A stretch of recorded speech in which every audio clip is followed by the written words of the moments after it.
Mamma mia, salut les amis, bienvenue dans cette nouvelle vidéo consacrée à Java niveau intermédiaire. Comme promis dans cette vidéo, on va voir comment lire le contenu d'un fichier en utilisant FileReader et BufferReader. Ne vous inquiétez pas, ce sera vraiment ici très compliqué. Alors les gars, je tiens à vous faire un petit warning. Ce qu'on va écrire ici peut faire peur, mais c'est pas vraiment compliqué, ok? Au fur et à mesure qu'on va essayer d'avancer, vous allez voir peut-être qu'il y a certaines parties qui sont ambiguës. Ne vous inquiétez pas, c'est sûr qu'à la fin de la vidéo vous allez comprendre, ok? Je juge nécessaire de vous faire ce warning là parce que c'est mieux de le faire comme ça, et après si vous voyez cela comme quelque chose de facile, bon, c'est facile, mais si vous voyez comme quelque chose de compliqué, au moins je vous aurai prévenu, ce qui va vous permettre de vous mettre un peu dans cet esprit là. Alors trêve de bavardage, là on va commencer, on va créer un nouvel objet de notre classe file, ok, et on va mettre le chemin maintenant à notre fichier qui est présent ici, test.txt. Donc je peux mettre directement test.txt. Donc cette classe file là, on l'a utilisée, mais à quoi elle sert? Elle vous permet de pouvoir ici faire référence à votre fichier indépendamment ici de la plateforme sur laquelle vous vous trouvez, indépendamment du système d'exploitation, ok. Donc là on pourra préciser un chemin en mettant slash, mais selon le système d'exploitation, il pourra s'adapter pour mettre le bon chemin. Par exemple, sous Windows, ce sera remplacé par un anti-slash, ainsi de suite, ok. Donc, vous avez la possibilité d'utiliser cette classe-là afin de référencer votre fichier via un chemin qui est indépendant du système d'exploitation utilisé. Donc, je vais importer notre fameuse classe. Et là, maintenant, on a une erreur. C'est quoi ici? J'ai mis tiret en lieu et place d'égalité. Désolé, les gars. Pas de problème. Et maintenant, vu qu'on veut lire le contenu du fichier, je vais mettre ici FileReader. Je vais mettre New FileReader. Et en paramètre de ce constructeur là, on va donner notre objet qu'on souhaite lire. Et je vais mettre ici File. Ok. Donc là, je vais faire CTRL-SHIFT-O pour importer la classe là. Et on va ajouter un bloc try catch, ok, parce que au cas où le fichier n'existe pas, comme on l'a vu, cela peut lever une exception de type file not found exception. Donc si on a cette exception qui est levée, nous on va afficher un message d'erreur qui va dire ici tout simplement impossible. Bon, le fichier, on va mettre le nom du fichier, n'a pas été trouvé, ou on peut mettre n'existe pas si vous le souhaitez. Et là, je vais mettre ici file.toString qui va me permettre d'avoir le nom du fichier. Et là, printf. En grosso modo, lorsqu'on fait new file reader, cela va nous mettre dans les dispositions pour pouvoir lire le contenu de notre fichier. Mais au cas où le fichier n'existe pas, on peut avoir une exception de type file not found exception. Si on a cette exception qui est levée, on la capture et on affiche un message. Dans notre cas, rien ne s'affiche parce que ce fichier existe. Mais si je mets un fichier qui n'existe pas, vous voyez ce schéma, ce Mitsubishi là apparaît. Maintenant, ici, ce qu'on va faire, c'est quoi? On peut utiliser FileReader pour lire le contenu d'un fichier, mais les méthodes qui sont présentes sont un peu rudimentaires. Ok, vous voyez, il y a des chars, des offsets, ainsi de suite, c'est un peu rudimentaire. Ce qu'on va faire, on va utiliser une autre classe qui a pour nom BufferReader. BufferReader va nous permettre de pouvoir appliquer une mise en tampon sur notre fichier, ce qui va permettre de pouvoir lire un ensemble de caractères représentés sous forme de lignes, en lieu et place de lire caractère par caractère. Ok, on pourra lire ligne par ligne. Donc là, je vais créer un nouvel objet de cette classe BufferedReader comme ceci, et je vais l'appeler BufferedReader. Donc vous allez voir très souvent des codes où en lieu et place de mettre FileReader on met FR, en lieu et place de mettre BufferReader on met BR plutôt, ainsi de suite. Ok, moi je préfère toujours mettre de longs noms, je ne sais pas pourquoi, mais dans ces cas là on peut mettre de petits noms vu que c'est juste des variables temporaires, mais libre à vous de choisir ce qui vous convient le mieux. Et là, je n'ai qu'à faire new BufferReader. Donc, je vais écrire un peu. Et là, tout ce que je dois donner en paramètre, c'est notre objet FileReader. Donc, est-ce que vous voyez un peu ce qui se passe ici? On crée un nouvel objet de FileReader, on donne en paramètre notre file. On crée un nouvel objet de BufferReader, on donne en paramètre notre FileReader. Ok?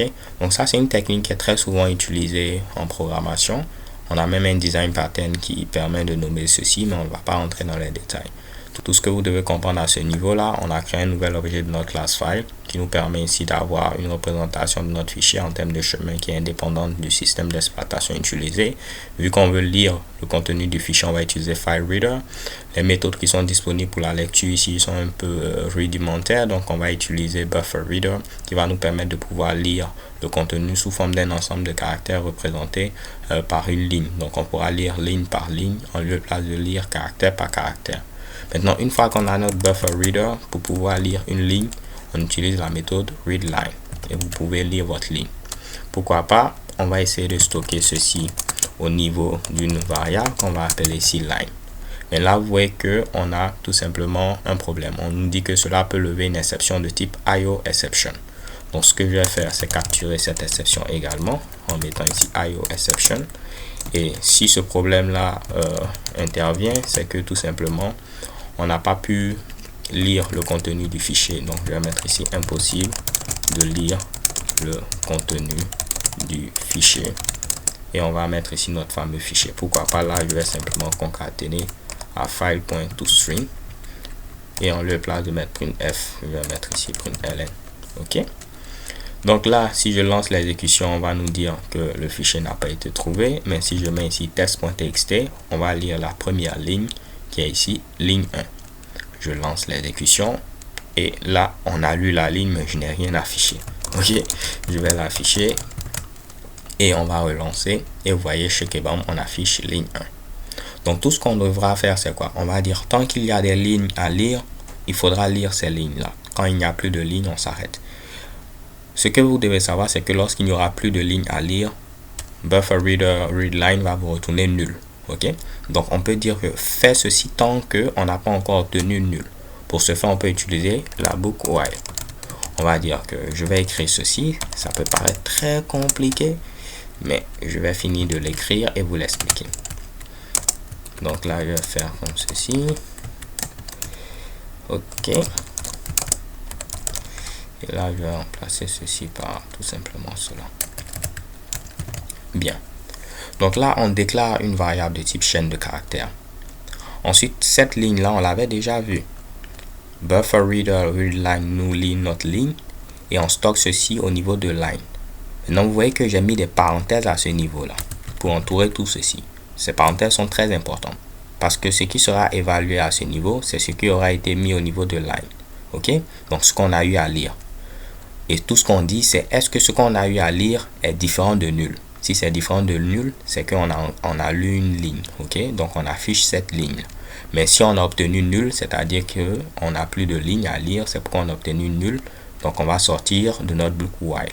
Ok, donc là, si j'avoue que ça peut être compliqué de voir ceci comme cela, mais si vous voulez, vous pouvez mettre encore des parenthèses avec des espaces pour que ce soit un peu plus clair. Mais là, j'ai ceci et j'ai mes parenthèses autour comme cela. Ok. Donc là, on va voir que cela va nous permettre de lire toutes les lignes et chez Kebam, on lit le contenu de notre fichier sans problème. Maintenant, avant de terminer, vous voyez ici pour notre BufferReader, là, on nous dit que on doit fermer la ressource. Ok, si on a fini de l'utiliser, il faudra la fermer comme on le faisait avec un objet de la classe scanner. Donc là, vous verrez qu'on aura un problème. Si je fais ici BufferReader.close, on ne pourra pas fermer ceci. Pourquoi? Parce qu'au niveau de Java, il y a ce qu'on appelle la portée des variables. On en a parlé au niveau de Java pour débutants.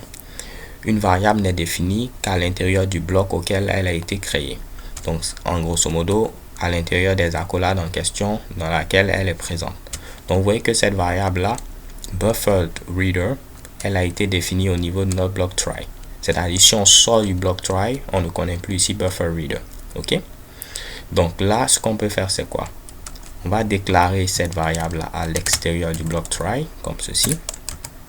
Et ensuite, on va mettre ici BufferReader comme cela.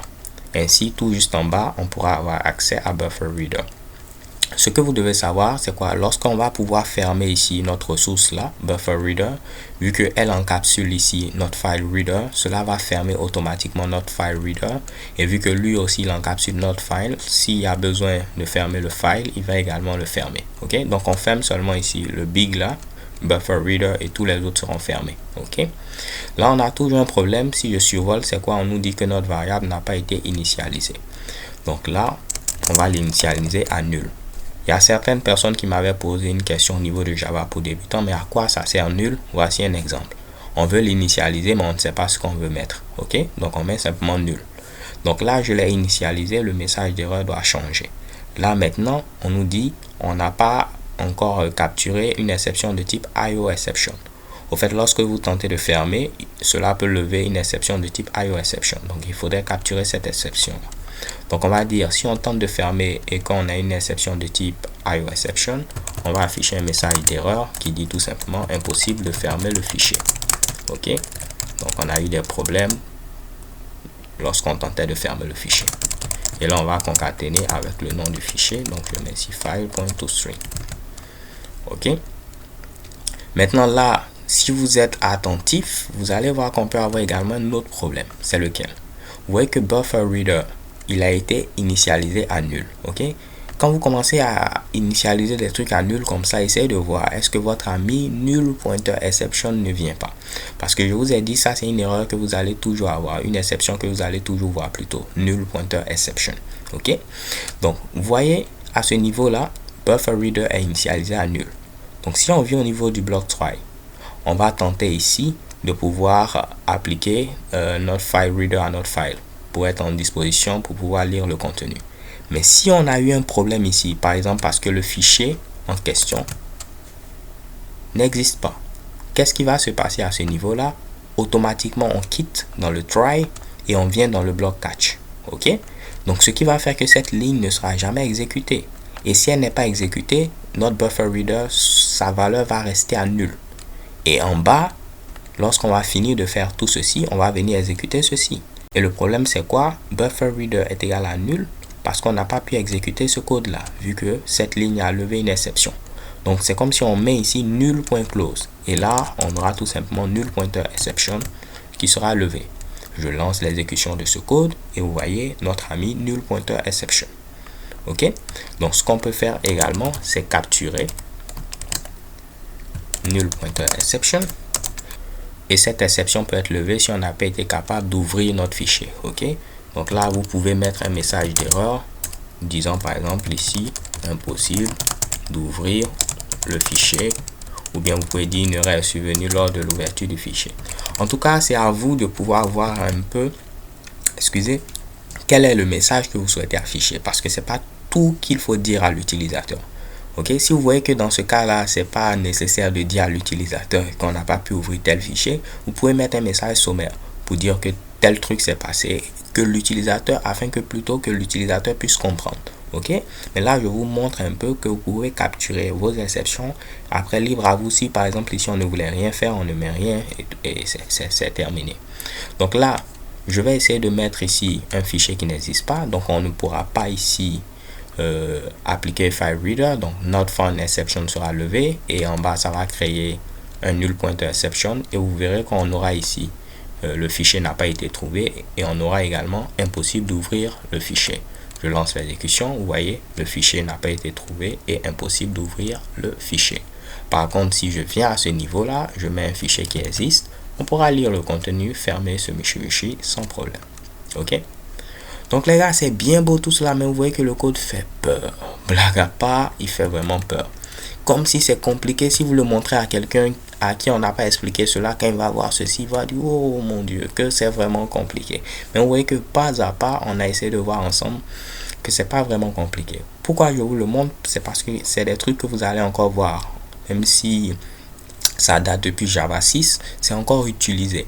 Donc, il est de mon devoir de vous montrer tout ce qui est utilisé. Comme ça, lorsque vous allez le voir, vous n'aurez pas ici tout simplement peur. Ok?